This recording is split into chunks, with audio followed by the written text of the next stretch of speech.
가족이 한 마음으로 한 뜻으로 찬양하는 시간은 참 귀한 시간인 것 같아요. 많은 분들이 더 적극적으로 참여하셔서 혼자이신 분들도 같이 이렇게 좀 도움을 청해 가지고 같이 함께 가족 찬양하시면 훨씬 더 좋을 것 같다는 생각이 듭니다. 보기 좋잖아요. 네. 하나님이 더 기쁘게 받으시는 줄로 믿습니다. 자, 오늘 지난 아침에 말씀드린 것처럼 목장교회로서의 면모를 우리가 올해부터 더 견고하게 세워나가기 위해서 목장을 좀 강조하고 싶습니다. 그래서 교회가 그저 예배만 드리고 예배의 은혜 가운데에서 공급받는 것도 있지만 좀 더 확장된 그런 은혜의 공동체가 될 수 있도록 하기 위해서는 이 목장 모임이 대단히 구체적으로 나타날 수 있어야 되는 그런 목표의식이 있기 때문에 목장에 대한 그런 개념 이해, 그리고 우리 교회가 지향하는 바가 어떤 것인가를 같이 오후 예배 시간에 감당하시는 분들이 교회 액티브 멤버들이 대부분이시기 때문에 이 오후 예배 시간을 통해서 목장, 우리 교회가 감당하려고 하는 목장은 어떤 것이 되어야 하는가 하는 것을 같이 나눌 수 있었으면 좋겠고, 그리고 목자분들을 통해서 목장 모임을 요청을 할 때 내가 교회를 위해서 또 나의 신앙 고백을 더 견고하게 하기 위해 이렇게 함께 참여해야 되겠다 하는 그런 생각들을 같이 나누고 결단하는 시간이 되었으면 좋겠다 하는 그런 생각입니다. 그래서 제가 오후 예배 시간에 몇 주간 동안에는 목장교회 시리즈로 몇 가지를 같이 이야기 나누면서 우리 교회에 나아갈 비전을 같이 나누도록 하겠습니다. 오늘날 우리 사회를 가족 구성원의 단위를 이야기할 때 핵가족이다 라고, 그렇게 핵가족 시대다 그렇게 이야기를 합니다. 핵가족 하니까 좀 오래되긴 했습니다만 김정일 정권 시절에 월간 조선에서 그런 유머가 있었어요. 북한에서 아무리 남쪽으로, 우리 남한으로 공격을 내려오려고 하더라도 절대로 불가능한 이유가 있는데, 그 중에 대단히 중요한 이유가 뭐냐면 이 서울의 가족들은 핵가족이기 때문에 절대로 내려올 수가 없다, 뭐 그런 이야기를 그 주간지에서 본 적이 있습니다. 이유 중에 우리가 이 하나님의 백성으로서 헌신하는 시간들을 감당하는 게 어려워진 것도 또한 핵가족 시대를 맞이하면서 교회 공동체가 좀 힘을 잃게 되거나 응집력이 떨어지거나 하는 그런 일들이 같이 나타나게 됐어요. 90년대 중초반까지는 우리 한국 교회가 대단히 부흥하다가 90년대 중반 정도부터 핵가족화되는 일들이, 물론 그 전부터 조짐은 있었지만 구체적인 그런 실현되는 그런 과정들이 이 핵가족화된 걸 90년대 중반 정도로 보고 있는데, 그때부터 교회도 좀 쇠퇴하게 되고, 그리고 교회 학교도 좀 어려워지게 되는 그런 과정들을 겪게 되는 것을 보게 됩니다. 핵가족 시대를 사는 사람들은 반드시 그리워하는 것이 있습니다. 바로 확장된 가족의 개념을 어디에서든지 좀 공급받고 싶어하는 생각을 가지고 있습니다. 요즘 혼밥 시대라고 하잖아요. 혼밥 뭔지 아시죠? 혼자 밥 먹는 거. 옛날에는 어르신들 그렇잖아요. 식당에 갔는데 혼자 밥 먹으면 되게 민망하고 막 차라리 굶는 게 낫지 하는 그런 생각들을 가지고 계시는 세대들이 어르신들 세대죠. 저도 한 번도 해보지 못한 게, 혼자 가서 고깃집에서 고기 구워 먹어본 거를 저도 해보진 못했어요. 그런데 그만큼 혼자서 밥 먹는 것이 대단히 좀 좋지 않게 여겨지는 그런 시대를 살아왔고, 그럼에도 불구하고 지금 시대는 혼자 밥 먹는 혼밥족들을 위한 음식점이 만들어져 가지고, 일본에서부터 그런 게 있었잖아요. 칸막이 있어 가지고요, 마치 도서관 같아서 독서실 같이 칸막이에서 여기에서 자기 혼자 코 박고 이렇게 라면 먹거나 뭐 그런 문화가 일본에서 있었는데, 우리나라도 그런 것들이 많이 이렇게 전파가 됐었죠. 다 핵가족화 됐기 때문이고, 자녀들도 20세 이상이 되면은 뭐 공부하러, 뭐 직장 생활하러 다 혼자서 이렇게 나가가지고 독립하는 시간들이 많이 있기 때문에 요즘 혼자서 뭐를 한다 뭐라고 하는 것들은 일반화되어 있었습니다.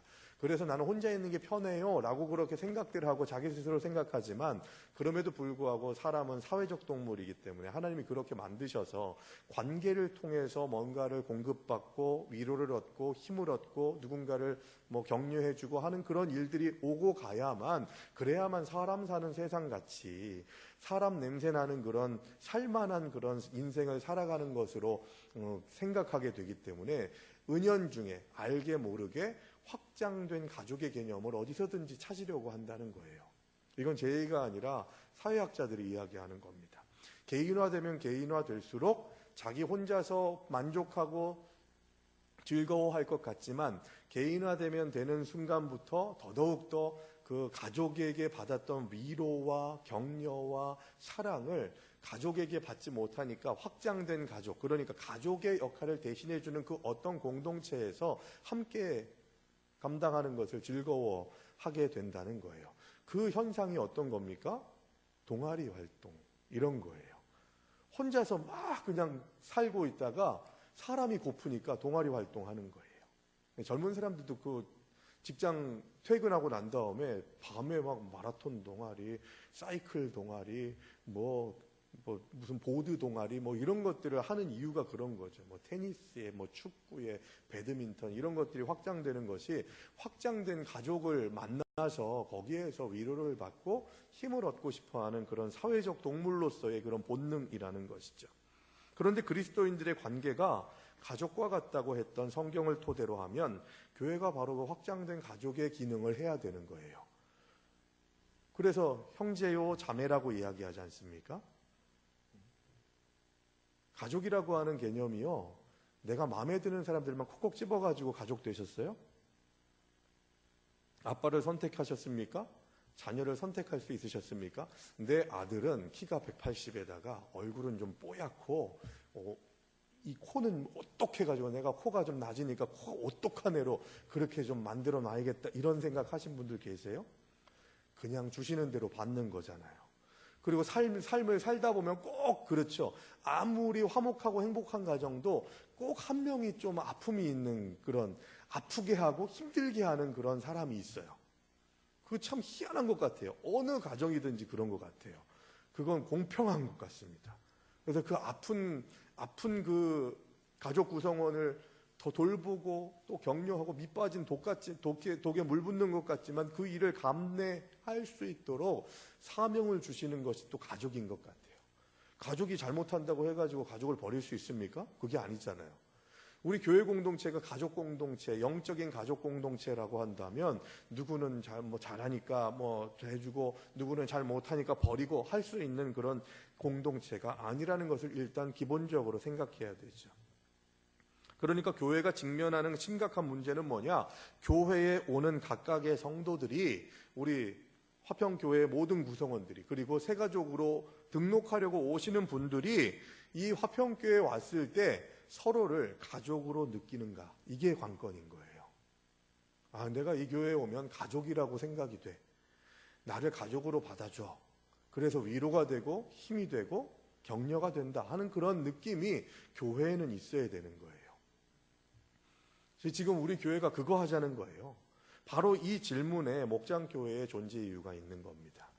예배를 통해서는 이런 것들을 느낄 수가 없어요. 그래서 교제 공동체로서 가족 공동체의 역할을 감당할 수 있는 확장된 가족의 기능을 감당할 수 있도록 하기 위해서 바로 이 목장교회 모임을 해야 된다는 거예요. 아무리 큰 교회들도 요즘에 큰 교회들이 목장 모임을 많이 하잖아요. 그 한계를 보는 거죠. 예배당에는 많이 꽉 차 있는데 함께 교제를 나누지 못하다 보니까 어느 순간에 확 날아가 버리고 교회의 역할들을 감당하지 못하는 일들이 일어나게 되는 거죠. 영적인 형님, 누나, 부모, 믿음의 할아버지, 할머니를 경험할 수 있고 진정한 가족 교회를 경험하는 교회가 되는 것, 이것이 바로 확대된 가족이 되어야 하는 이 시대를 향한 교회의 사명이요, 목장교회를 감당하려고 하는 의미요, 목적입니다. 종교개혁이 남긴 가장 큰 기여는 뭐니 해도 만인사제, 만인제사장직의 발견이라고 할 수 있습니다. 그리스도 안에 있는 모든 성도가 다 하나님의 사역을 감당할 수 있는 하나님의 사람들이라고 하는 개념이죠.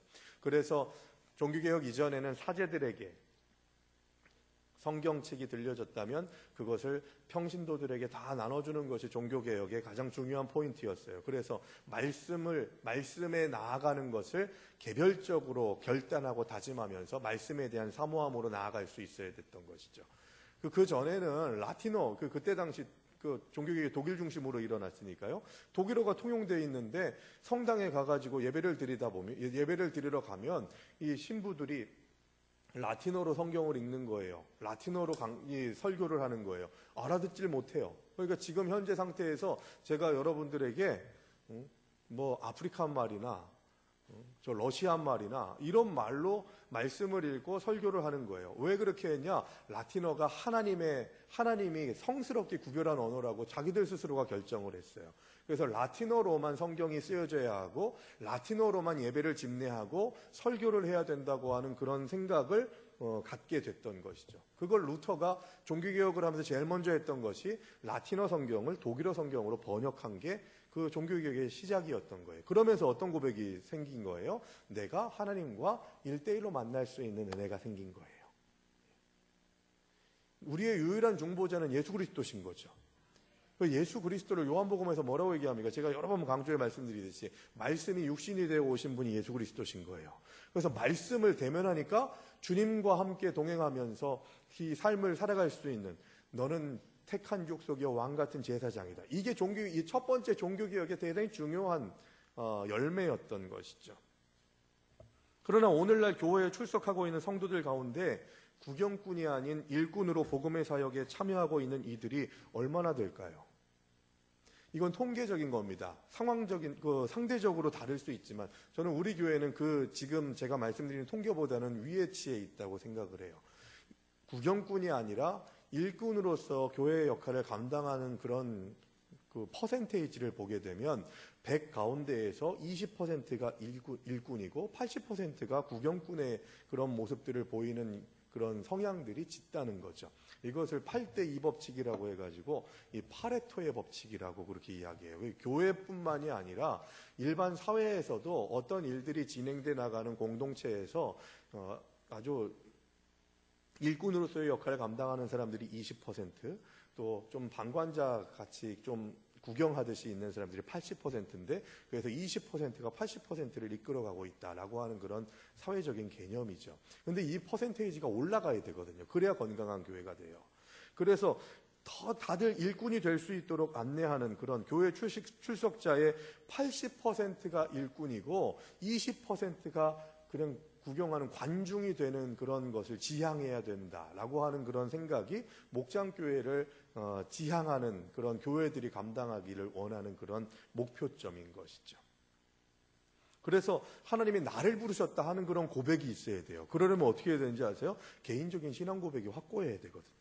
그런데 우리가 개인적인 신앙 고백이 확고해지는 것이 쉽지가 않지만 거기에서 가장 가능성이 열리는 것이 신앙적인 교제 공동체 안에 들어가면 나의 부족함을 알게 되고 또한 내가 누군가에게 도움을 줄 수 있는 그 기브 앤 테이크의 그런 확장된 가족의 공동체의 개념이 생기게 되면 신앙적인 성숙이 이루어지는데 훨씬 더 도움이 많이 되더라는 거예요. 예배가 기초가 되면서 그런 확장된 그 가족 공동체적 개념이 계속해서 활발하게 일어나게 되고 나타나게 되면 하나님께서 주시는 놀라운 은혜가 우리를 통해서 나타날 수 있게 된다는 거죠. 저는 참 오늘 아침 예배 드리고 난 다음에 새신자 한 분이 예배 끝나고 나서 오늘 주일 예배 설교 마지막에 목장 모임 적극적으로 참여하시기 바랍니다. 그렇게 부탁을 했잖아요. 그랬더니만 그 새신자분이 오셔가지고 목사님 목장 모임을 언제 어떻게 하는지 제가 좀 알 수 있을까요? 제가 좀 같이 참여하고 싶습니다. 그렇게 얘기하니 너무 감사하더라고요. 예. 내가 하고 있는 대로만 하면 변화는 일어나지 않습니다. 그래서 제가 계속해서 앞으로 5월 달부터 목장교회 모임에 대한 그런 강조점을 계속해서 두게 될 텐데 역동적인 교회에서의 신앙생활을 감당할 수 있는 아주 중요한 요소가 바로 이 목장 모임에 있다는 것을 생각해야 된다는 거죠. 그러면 목장 교회의 본질은 뭘까요? 목장교회의 본질은 바로 코이노니아에 있습니다. 이 코이노니아라고 하는 것은 교제, 친교라고 번역되지만 진정한 의미의 코이노니아는 교제 이상이에요. 그냥 같이 식사하면서 이야기 나누는 정도, 차 마시면서 있었던 얘기 나누는 정도, 그런 걸 코이노니아라고 그렇게 이야기를 하지 않습니다. 삶의 나눔, 삶에 적극적으로 참여하는 것을 뜻하는 거예요. 내 삶을 오픈하고 삶을 나누면서 슬픔도 기쁨도 즐거움도 상처도 다 내놓을 수 있는 그런 공동체의 모임, 이것이 바로 코이노니아 공동체라는 것입니다. 그러므로 자기의 삶을 열어서 나눌 준비만 되어 있으면 누구나 목장 모임에 참여할 수 있어요. 실제로 목장 모임의 하이라이트는 자기가 살아온 이야기, 자기의 성공과 실패, 기쁨과 슬픔을 나누는 시간입니다. 그래서 제가 목자분들한테 계속 얘기해요. 목장 모임은 성경을 가르치는 것도 아니고 그 사람이 한 얘기에 대해서 올바로 내가 생각할 땐 그거 잘못됐으니까 이거 이렇게 생각해야 돼, 이렇게 해야 돼라고 교정시켜주는 시간이 아니라는 거예요. 그래서 그 사람의 삶을 받아주고 공감해주고 기도해주고 하는 그런 열린 모임이 돼야 된다는 거죠. 거기에서 누군가가 계속해서 이야기하고 누군가가 뭔가를 주도하고 하는 것은 목장 모임의 원래 코이노니아 공동체의 모습과는 좀 떨어진 겁니다. 이런 나눔의 교제가 우리에게 치유와 위로, 격려, 더 나아가 변화를 체험하게 하는 능력 있는 공동체로 쓰임받게 된다는 거예요. 저 지금 그거 하자고 얘기하는 거예요.